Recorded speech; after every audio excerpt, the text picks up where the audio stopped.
حدیث پاک ہے، نبی اکرم صلی اللہ علیہ وسلم کا ارشاد ہے کہ جس نے قرآن مجید کی تلاوت کی پھر یہ سمجھا کہ کسی کو اس سے بھی عمدہ چیز دی گئی ہے تو گویا اس نے اللہ تعالیٰ کی عظمت کو معمولی سمجھا۔ مطلب اس کا یہ ہے، اللہ کے رسول صلی اللہ علیہ وسلم فرماتے ہیں کہ تم میں سب سے بہتر وہ ہے جو قرآن سیکھے اور سکھائے۔ بس یہ پوری زندگی کا آپ سمجھیے کہ اچھائی کو سمجھ لیجئے کہ تم میں سب سے بہتر وہ ہے جو قرآن پڑھے اور پڑھائے یا سیکھے یا سکھائے۔ سب سے بہتر کام پوری دنیا میں قرآن کا پڑھنا، قرآن کا پڑھانا ہے، قرآن کا سیکھنا، قرآن کا سکھانا ہے، کیونکہ یہ قرآن ضابطۂ حیات ہے، ہماری زندگی کے لیے بہترین ایک اصول ہے، قانون ہے۔ اگر اس اصول کے تحت ہم زندگی گزاریں گے تو انشاءاللہ اللہ و رسول کی رضا ہمیں حاصل ہوگی۔ اسی لیے کسی نے کہا ہے کہ کاش قرآن کو اگر ہم نے نہ بھلایا ہوتا، یہ زمانے نے زمانہ نہ دکھایا ہوتا۔ وہ معزز تھے زمانے میں مسلمان ہو کر اور ہم خوار ہوئے تارک قرآن ہو کر۔ تو قرآن کو چھوڑنے کا نتیجہ ہے کہ آج ہم ذلت و رسوائی کی زندگی گزار رہے ہیں۔ حدیث پاک ہے کہ فرمایا کہ دلوں کو زنگ اس طرح لگ جاتا ہے جیسے لوہے میں زنگ لگ جاتا ہے، جب لگ جاتا ہے تو پھر وہ بہت کم کام کا رہتا ہے، وہ اس کو زنگ کو دور کیا جاتا ہے۔ تو فرماتے ہیں کہ دلوں میں بھی زنگ لگتا ہے، یہ سرکار فرما رہے ہیں۔ عرض کیا صحابہ کرام نے کہ یا رسول اللہ پھر اس کی چمک دمک کیسے لوٹے گی، دل صاف کیسے ہوگا؟ تو آپ نے فرمایا تلاوت قرآن اور موت کو یاد کرنے سے۔ قرآن کی تلاوت، اور آج سب دل میں زنگ لگے ہوئے ہیں، یہی وجہ ہے کہ اچھی باتوں کا اثر نہیں ہوتا۔ اتنی خوف کی چیزیں سن لیتے ہیں، ذرا بھی بدن پہ اثر نہیں ہوتا ہے۔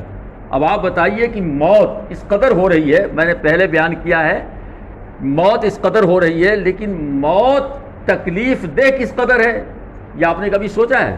بس اتنا ہے کہ ایک انسان چلا گیا، کس مصیبت سے گزرا ہے وہ۔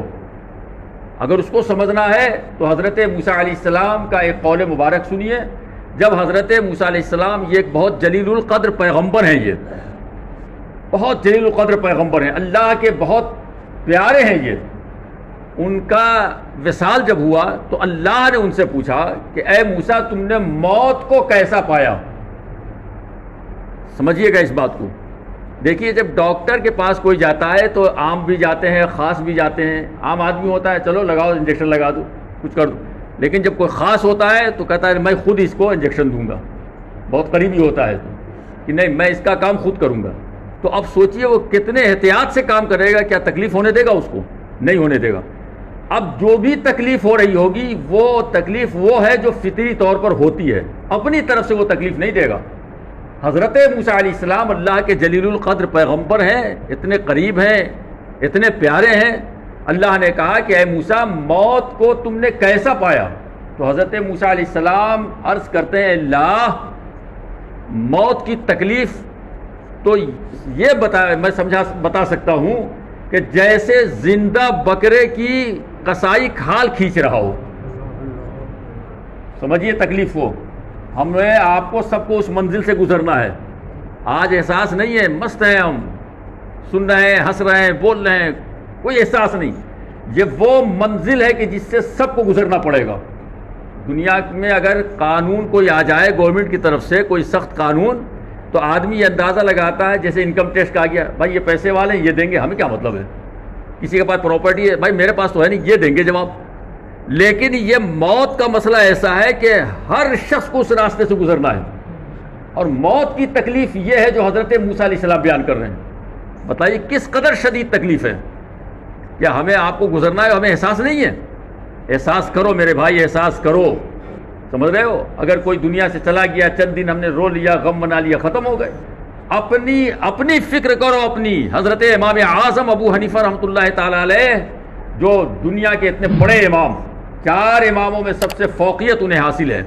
ایک مرتبہ اپنے رفقا کے ساتھ کہیں تشریف لے جا رہے تھے تو دیکھا کہ کسی دروازے پر بہت سارے لوگ بیٹھے ہوئے ہیں اور کچھ لوگ رو رہے ہیں۔ امام اعظم نے پوچھا کہ یہ کیوں رو رہے ہیں؟ پوچھنے والوں نے پوچھا اور بتایا کہ فلاں کے باپ کا انتقال ہو گیا، وہ رو رہا ہے۔ بھائی فطری بات ہے، باپ کا انتقال ہوگا روئے گا، بیٹے کا ہوگا تو روئے گا۔ غور کیجئے گا، کہا کہ اس کے باپ کا انتقال ہو گیا اس کے عزیز کا، اس لیے وہ رو رہا ہے۔ تو امام اعظم ابو حنیفہ فرماتے ہیں کہ وہ بے وقوف ہیں جو اس پہ رو رہے ہیں۔ آج اگر کوئی امام صاحب آواز بول دیتے تو پوری پبلک پیچھے پڑ گئی ہوتی، مگر وہ حیرت میں پڑ گئے، کہا حضور یہ کیا مطلب؟ ارے یہ تو کسی کے گزرنے پر رونا یہ تو فطری بات ہے۔ امام اعظم کتنی پیاری بات بتا رہے ہیں، فرماتے ہیں کہ سنو، انسان کو کئی منزلوں سے گزرنا ہے، ایک تو موت ہے، پھر قبر ہے، پھر حشر ہے۔ تو ایک منزل سے وہ گزر گیا، جیسے کسی بچے کا ایگزام ہوتا ہے، 3 پیپر ہیں، تو اب جب 3 پیپر ہیں تو وہ ایک پیپر دے کر کے چلایا، اب 2 کی فکر ہے، مگر جس کے ابھی تینوں باقی ہیں اس کے 3 پیپر کی فکر ہے۔ سمجھ رہے ہیں میری بات کو آپ؟ اس کو 3 پیپر کی فکر ہے ابھی، اب وہ اس کی فکر نہیں کرے گا کیونکہ یہ تو اپنا ایک پیپر دے چکا، اب وہ یہ فکر کر رہا ہے کہ اب ہمیں جو ابھی پہلا دینا ہے جو وہ دے کے آیا ہم کیسے دیں گے۔ تو وہ جو منزل سے گزر گیا موت کی اور دوسرے قبر کی، وہ تو گزر گیا، لیکن ہمیں جو گزرنا ہے اب ہمیں فکر کرنی ہے کہ ہم کیسے گزریں گے، ادھر سے کیا جواب دیں گے اپنے اللہ کو۔ اسی کا کھایا، اسی کا پیا، اسی کے ساری چیز سے ہم نے اپنے آپ کو سجایا سنوارا، اور آج ہماری بے حیائی کا یہ عالم ہے کہ ہم اس کی بات ماننے کو تیار نہیں۔ وہ مالک کائنات بلاتا ہے آؤ نماز پڑھو، ہم نماز پڑھنے کو تیار نہیں۔ وہ کہتا ہے روزہ رکھو، ہم روزہ رکھنے کو تیار نہیں۔ میرے بھائیو سنو، یہ اس کا حکم ہے جس کے سامنے سب کو پہنچنا ہے۔ کوئی ایسا بتا دیجئے کہ جو اس کے سامنے نہ پہنچے۔ کائنات میں جتنا ہے سب اسی کا ہے، سب پہ اختیار اسی پروردگار کا ہے، وہ جو چاہتا ہے وہ ہوتا ہے۔ یہ نہیں سمجھو کہ قبر میں رکھیں گے تو پوچھے جائیں گے، اور اگر کہیں جو ہے نا جلا دیے گئے، راکھ اڑا دی گئی تو کچھ نہیں ہوگا۔ ارے میاں جب نہیں تھے تو اس نے ہمیں بنا دیا، اور جب ہیں تو نہیں بنائے گا وہ؟ کہیں بھی رہو اللہ سب کچھ کر سکتا ہے۔ اس لیے میرے بھائیو شیطان گمراہ ضرور کرے گا۔ ابھی تو رمضان میں تشریف لائے ہیں، ہماری تو دعا ہو ہی رہی کہ اللہ ہمیشہ آپ کو لائے، ہمیشہ آپ آتے رہے، دکھاوے کی نمازی نہ بنے تاکہ دوسرے مذاق اڑائیں یہ نمازی ہیں، رمضانی نمازی ہیں۔ کتنا برا لگتا ہے سننے میں۔ خدا کے واسطے رمضانی نمازی نہ بنو، اپنے رب کے عبادت گزار بن جاؤ۔ تنہائی میں رہو تو اس کو سجدہ کرو، بھیڑ میں رہو تو سجدہ کرو، تب واقعی میں اللہ کے تم بندے ہو۔ تو حضرات ہمیں اس منزل سے گزرنا ہے، ہمیں اپنا اس بات کا احساس کرنا ہے کہ ہم کیسے اس منزل سے گزریں گے۔ اللہ تعالی ہمیں آپ کو سب کو سمجھنے کی توفیق عطا فرمائے، آپس میں پیار و محبت عطا فرمائے، اور بالخصوص ہر وقت ہر لمحہ اپنے اللہ کو یاد کرنے کی ہمیں اللہ میں توفیق عطا فرمائے۔